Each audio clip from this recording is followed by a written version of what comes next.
Martin was clearing out the garage when he found his daughter's old bike. She's 26 now, lives 2 cities away, and the bike had been leaning against the wall since school. Still good, barely used. He photographed it by the garage door, wrote, like new, priced it at 45 euros, and posted in one of those apps where people sell what they no longer need. Then he went back to the boxes. 9 minutes later, his phone buzzed. A buyer. Her name was Sofia.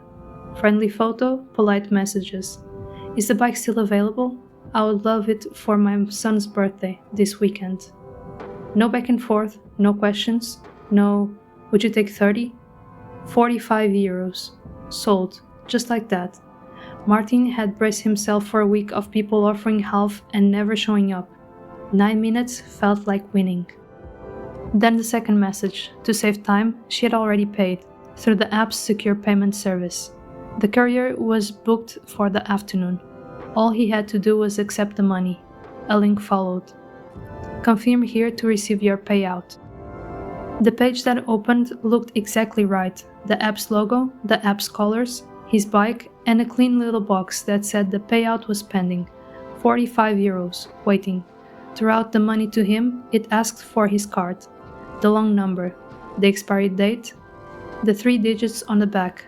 Standard verification, the page said. He typed it in. Halfway through, a text arrived. The courier this time. The pickup was on hold. Address incomplete. A release fee of €1.99 to pay. Small enough to be annoying. Small enough to be nothing. He paid it. Then his phone buzzed once more, and this text came from his bank. The real one. Same number the bank always texts from. Sitting in the same thread as every code they have ever sent him. 6 digits. Do not share this code. The payout page was already asking for it.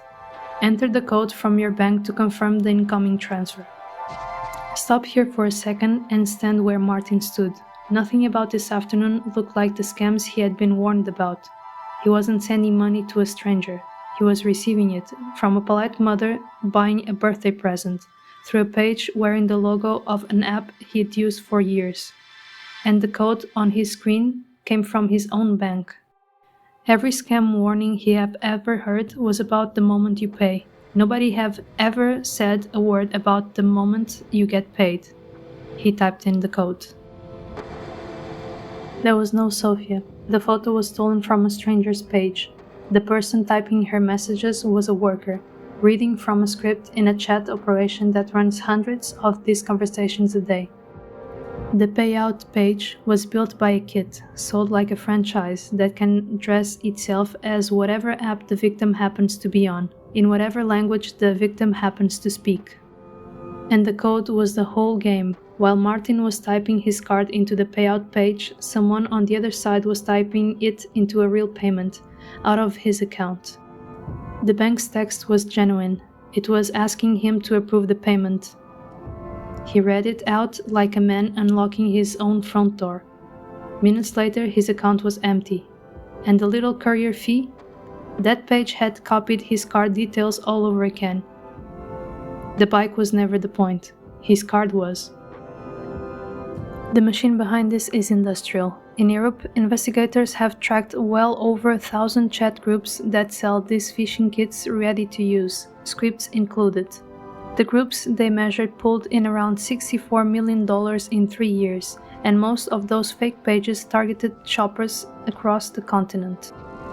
In the UK, a consumer watchdog found that roughly 1 in 5 sellers and 1 in 3 buyers had been scammed on a second-hand marketplace in the past 2 years. In the Netherlands, the National Statistics Office found 7 in every 100 people had been hit by purchase fraud in a single year. In Germany, consumer groups keep warning about the fake secure payment link on a second-hand selling sites. In the US, online shopping fraud is the second most reported scam in the country. And in Brazil, it arrives through Pix, a QR code that quietly pays the scammer instead, or a faked payment screenshot waved at the seller's door. There, marketplace fraud runs into the billions of reais a year. Different apps, different languages, the same 9-minute buyer. And here's the part worth sitting with. This one wins precisely because the victim is careful. Every defense we build faces one direction, the moment money leaves us. Martin would have smelled a stranger ask him to send 50 euros from a mile away. But a payout, a buyer in a hurry, a fee of €1.99, a code from his own bank? The whole con is built on the one side of the deal nobody guards, and every piece of it is sized to feel routine. It catches careful people. It's not a weakness, it's the design. There was one moment that would have ended all of it. The moment the deal tried to leave the app. The link, the payout page, the courier text, all of it lived outside. Inside the app there was no payment, no courier, no Sophia in a hurry, because the app's own screen can't be faked by a kit. A real marketplace pays you into the account you gave it when you sign up. It already knows where to send your money, it never has to ask. Strip away the bike and the birthday, and it wears the same 3 marks as every scam we cover. Unexpected and urgent, a buyer in 9 minutes, a courier booked for this afternoon. Impersonate someone you trust, the app, its payment service, even your bank's own texts. Pushes a payment you can't undo. Your card details and the bank code are the keys to one. This one has a 4th mark of its own, a deal that wants to leave the app. The chat moves to email or a messenger. The payment moves to a link or a QR code. The confirmation happens anywhere except the place you actually listed the item. The exit is the scam. Receiving money never requires your card details. Not the long number, not the expiry date, not the 3 digits on the back, and never, ever a code your bank just texted you. Those codes approve money going out. Anyone asking you to confirm an income payment with one is spending your money while you watch. So when a buyer says they have paid, don't touch their link, close it. Open the app itself and look at the sale there. If the money is real, the app shows it. If the app shows nothing, there was never a sale, only a page wearing the app's clothes.